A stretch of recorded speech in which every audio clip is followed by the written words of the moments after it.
this particular video I am going to explain the next theory, that is called your crystal field theory, which was given after valence bond theory, after the failure of valence bond theory. So there were many things which your valence bond theory was not able to explain. So this theory was given to explain few more things, or like this was most acceptable, most accepted theory after valence bond theory. Okay, so because this explained a lot many things and this really makes sense. Okay, so we'll just try to understand the postulates of this crystal field theory and what are the basic things on which this theory depends. Okay, and after this we'll try to understand the d orbital splitting in different type of crystals. So how that happens, that is also explained with this crystal field theory only. Okay, so yeah, so what this crystal field theory means, so basically what the name only suggests is that it tells you about the crystal means the complex of which you are talking. Okay, field means the environment around it. Okay, so it depends more on the environment around that particular metal or that particular complex. Okay, so the complex is in which environment, what kind of ligands are over there, and what kind of environment they are providing to the metal orbitals. That that only is what is discussed in this theory. Okay, so what this theory says is that according to crystal field theory, what is this, that the bond between metal and ligand are taken to be purely ionic. Okay, so the bond between metal and ligands are taken to be purely ionic, means there is only ionic character between the bond formation, between the bonds which are formed between metal and ligand. Okay, so the bonds are purely ionic. That's what the first postulate says. Now this ionic interaction may be ion-ion or ion dipole. That means the interaction could be between the two ions, that is metal ion and the ligand ion, or it could be like the metal should be ion, metal should be in certain oxidation state, right?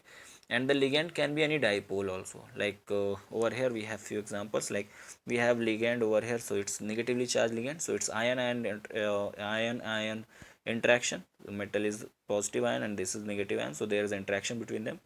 And this is like metal is in positive charge and this is your neutral ligand, but it is dipolar ligand, right? Because you have partial negative charge on this oxygen and partial positive charge on these hydrogens. So this is your water ligand, so there is like the interaction between this is because of the dipole over here, right? So this is the basis of it. Now crystal field theory does not involve any covalent bonding, so it does not involve any kind of covalent bonding, although you remember in that in the valence bond theory we have seen that the covalent bonding take place, but here it does not consider any bonding to be covalent. Okay, they just consider them to be ionic bonding. Okay, now due to this force of attraction, the force of attraction between your metal and ligands come closer to metal. Okay, and the repulsion between the negatively charged d orbital take place, and this repulsion destroys the degeneracy of d orbital. So that's what it says, that you have d orbitals in the metal, and when the ligand come close to it, ligand like the d orbitals are itself, they are themselves negatively charged, and when ligand approaches it, ligands are also negatively charged, so the negative like the electrons in the d orbital, they get repelled by the uh, ligand which is approaching it. So now this repulsion basically takes place, and this repulsion destroys the degeneracy of d orbital. That means degeneracy means your d orbital, earlier your d orbitals were of same energy, all the d orbitals were of equal energy, of similar energy, but when the ligand approaches, the energy difference takes place and your d orbital get split into different energy levels. So those are the d orbital splitting, and that those things we will discuss in the later lessons. Okay, the next point says that the crystal field theory explains your high spin and low spin nature of the complex. So why a particular complex is high spin and why a particular complex is low spin, that is explained by crystal field theory, and that I am going to explain in the later lessons. Okay, so what it will happen, basically I'll just give you a few hint of that. What happens that when the repulsion take place, what I just told you in the last postulate, that there is repulsion between the d orbitals of metal and the negatively charged ligands which are approaching it, right? So when the repulsion is there, they get repelled, and if the repulsion is more, then the degeneracy will be lost more, right? So the d orbital will be present in two different energy levels, and the gap between those energy level will be more over there. Why? Because repulsion is more, so the gap between them will be more. So in that case, your electrons from the lower energy level, if this is, these are the d, if these are the, like, okay, so if these are your d orbitals, okay, if these are your d orbitals, 5 d orbitals, so when the ligand approaches it, let's say they get changed into two different energy levels. So these are two different energy level in which 3d orbital are settled at lower energy level and 2 orbitals settled at higher energy level.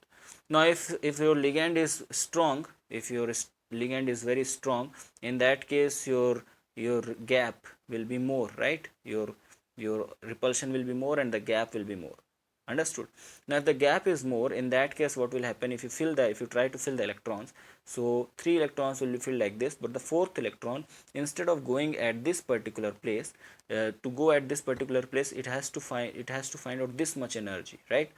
Instead of going into this particular place, what that electron will find, it will find that it has to take less energy to come at this particular place. So that's why that particular electron, instead the fourth electron, instead of going into this particular place or this level, this orbital, it binds over here, and that's how your low spin complexes are born. Like, that is the explanation for the low spin complexes. Whereas yeah, so whereas if you talk about those like for those kind of ligands in which the repulsion is not much, if the repulsion is less, that's what is shown with the blue color.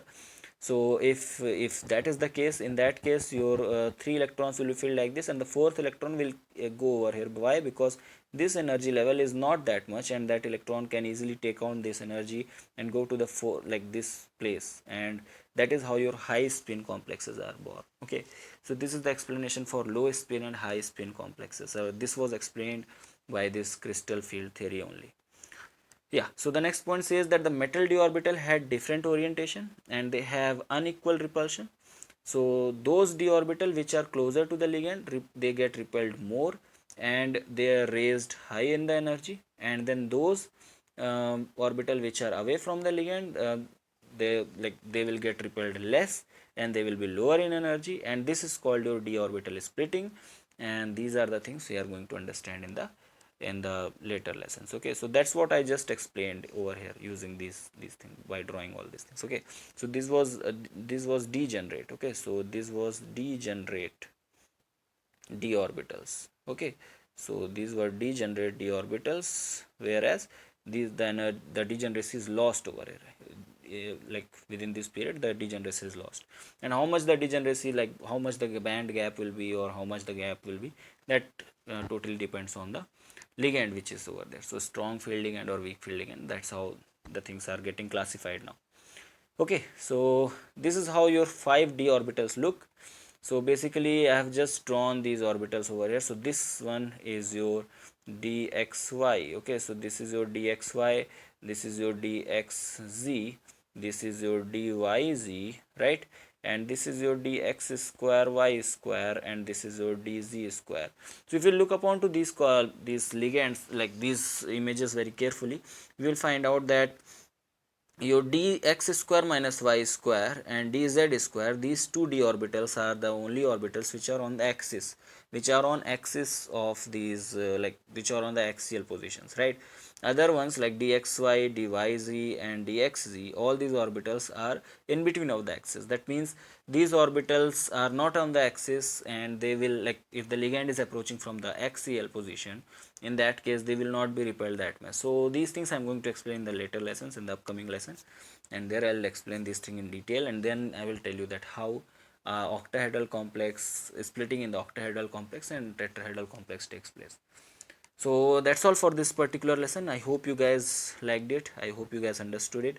So yeah, if you like this video, rate this video, review about it, and follow me if you're not following me yet.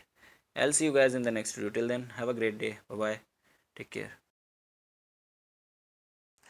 Hey guys, hello everyone, and welcome to Unacademy.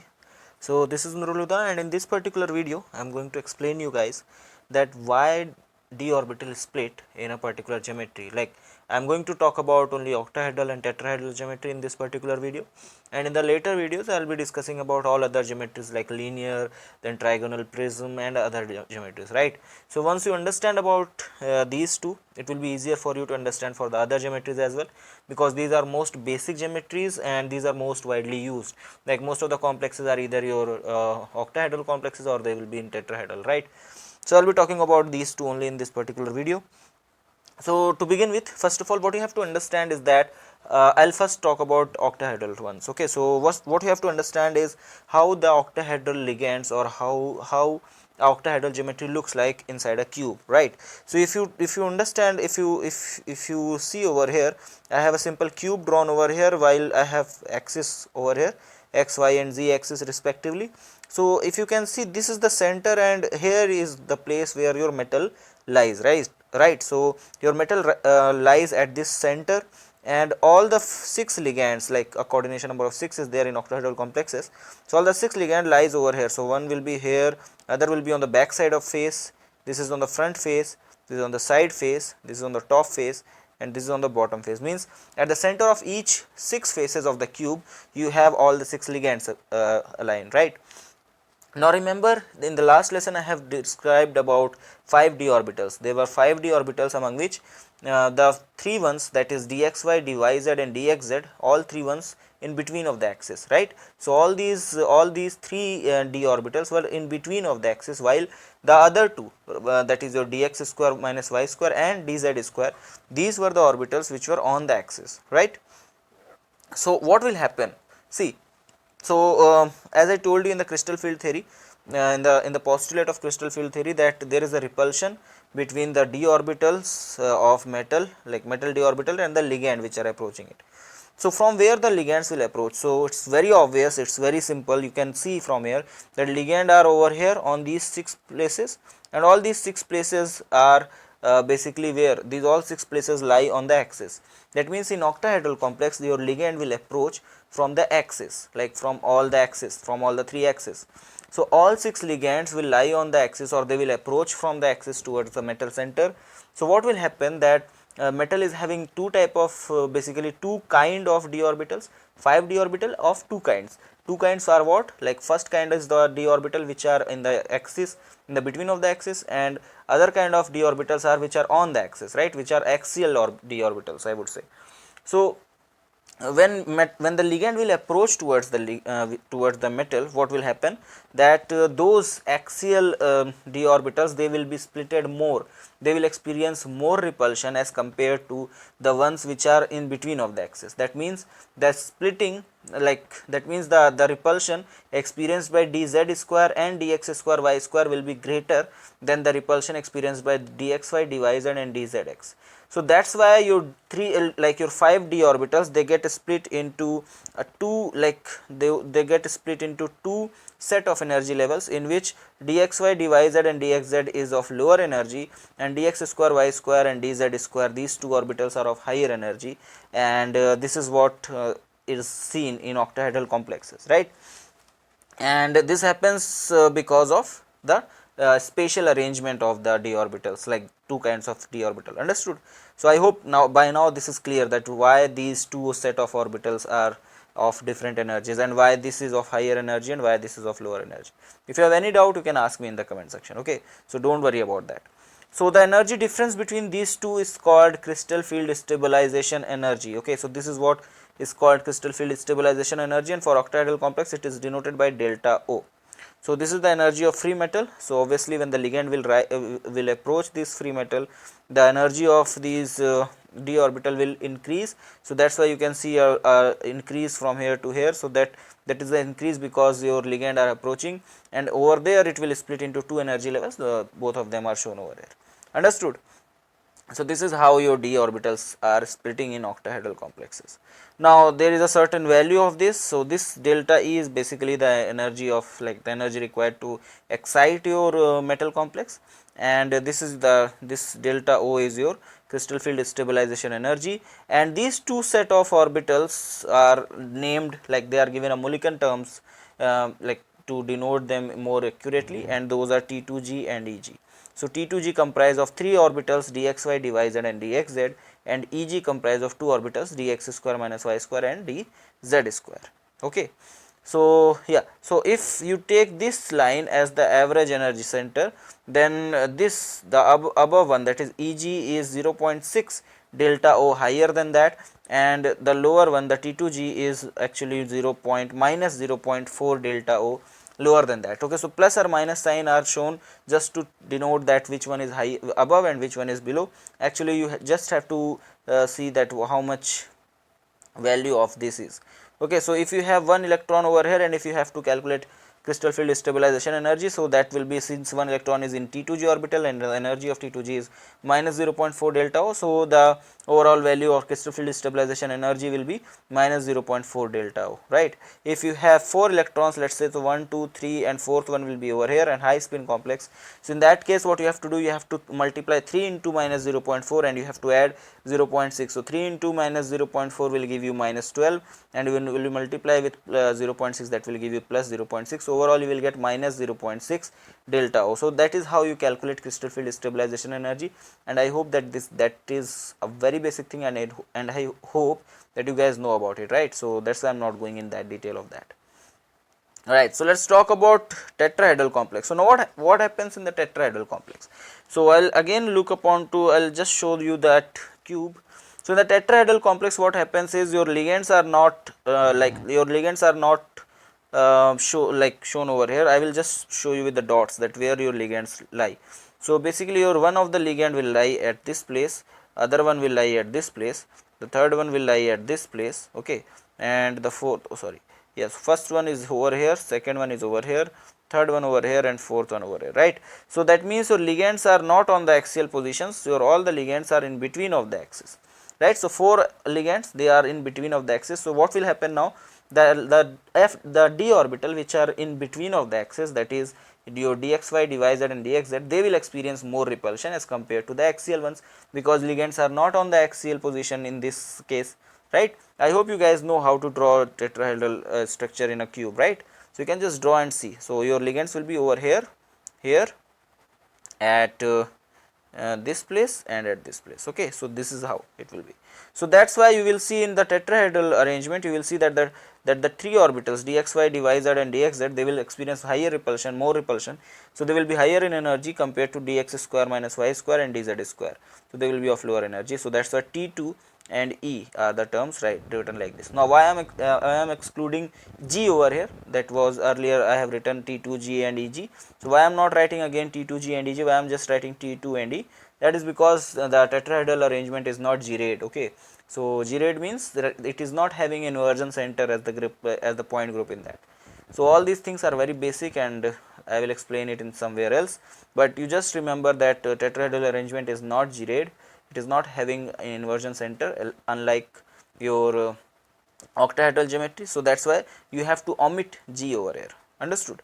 So now this gap is denoted by delta T, because this is for tetrahedral geometry, and this the value of delta T is given by this, that is delta T is equals to 4 by 9 delta O, where delta O is nothing but the crystal field stabilization energy for octahedral complex. So this is lower, the energy difference between T2 and E orbital in tetrahedral geometry is less than that of octahedral geometry, and this is given by this formula. So you can easily calculate for any of the complex that what will be the value of that crystal field stabilization energy based upon these values, okay. So it's very simple, you can calculate it from the equations. So this was about how d orbitals are splitting in tetrahedral and octahedral geometry. I hope that it was clear to you.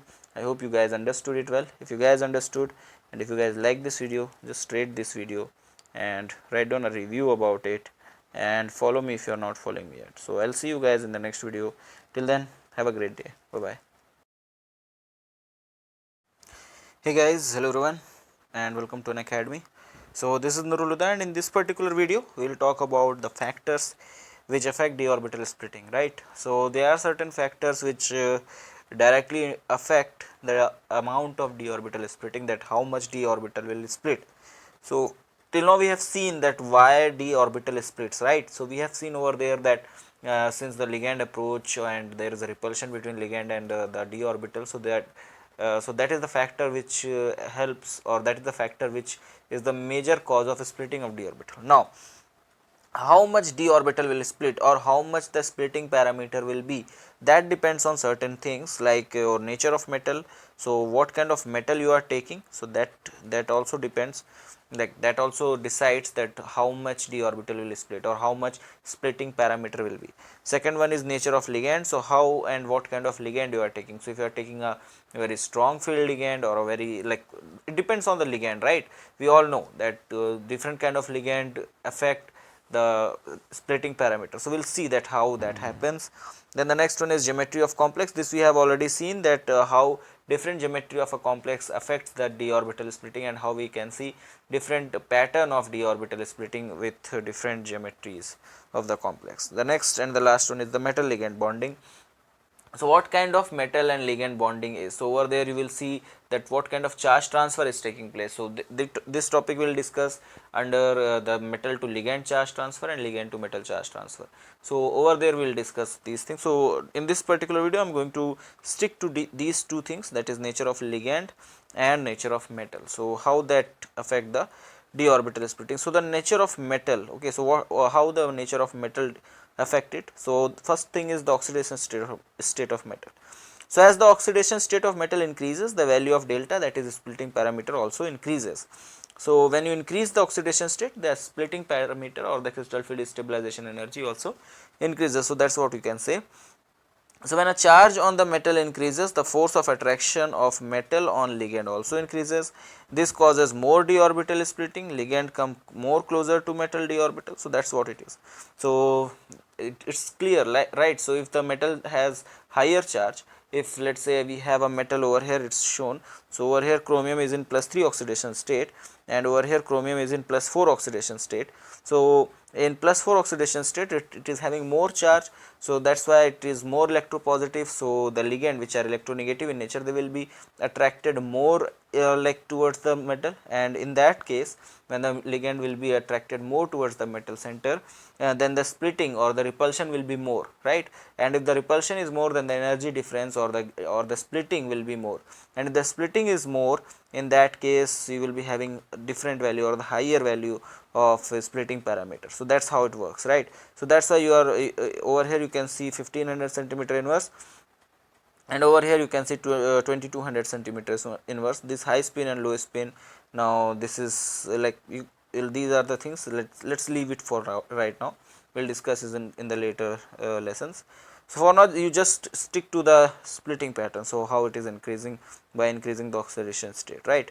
The next point is the size of metal. So in the transition metal, on moving from 3D to 4D to 5D series, as the size of metal d orbital increases, the value of delta also increases. Now this is very simple, as the metal size increases, the value of splitting will be more over there. Why? Because the d orbital size will also increase, right? So approximately 30 to 40% of delta will increase when we when we go from 3D to 4D to 5D complex. So if you go from cobalt to rhodium to iridium, in that case you will see that there is about 30 to 40% increase in delta value. So you don't have to worry about the you don't have to worry about the numerical values, you just have to see that how these things are changing. Okay, so just remember that when you move from 3D to 4D to 5D series, then in that case your splitting pattern increases. Okay, your delta value increases. The next one is number of d orbitals, sorry, the number of d electrons. So as the number of d electrons increases, the splitting pattern or the splitting parameter decreases. So this also you have to remember. So three things which were here, right? The first one was when you increase the oxidation state, splitting parameter increases. So splitting parameter is nothing but crystal field stabilization energy, so that will increase. Secondly is when you move from 3D to 4D to 5D, in that case also splitting parameter increases.